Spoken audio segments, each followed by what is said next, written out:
আসসালামু আলাইকুম। শুধুমাত্র একটি হাদিস বদলে দিতে পারে আপনার জীবন।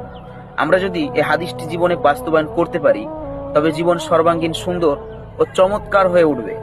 হাদিসটি মেনে চলতে পারলে জীবনের কোনো দুশ্চিন্তাই আমাদের উপর প্রভাব ফেলতে পারবে না।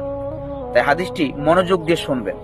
আব্দুল্লাহ বিন আমির রাদিয়াল্লাহু তাআলা আনহু বলেন, রাসূল সাল্লাল্লাহু আলাইহি সাল্লাম বলেছেন, আরবাউন ইদা কুন্না ফিকা ফালা আলাইকা মা ফাতাকা মিনাদ দুনিয়া হিফযু আমানাতিন ওয়া সিদকু হাদিসিন ওয়া হুসনু খুলিকা ওয়া ইফতুন তু'মা।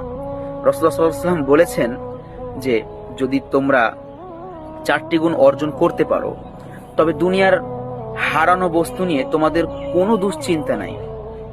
চারটি বস্তু যার মধ্যে থাকবে, চারটি গুণ যার মধ্যে থাকবে, তার দুনিয়াতে হারানোর কিছু নাই। তার দুনিয়ার সবকিছু হারিয়ে গেলেও তার কোনো চিন্তা নাই।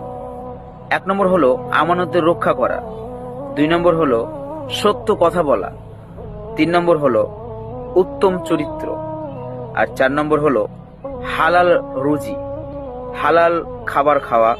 এই চারটি গুণ যার মধ্যে থাকবে, তার যদি পৃথিবীর সবকিছু হারিয়েও যায়, তার কোনো দুশ্চিন্তা নাই।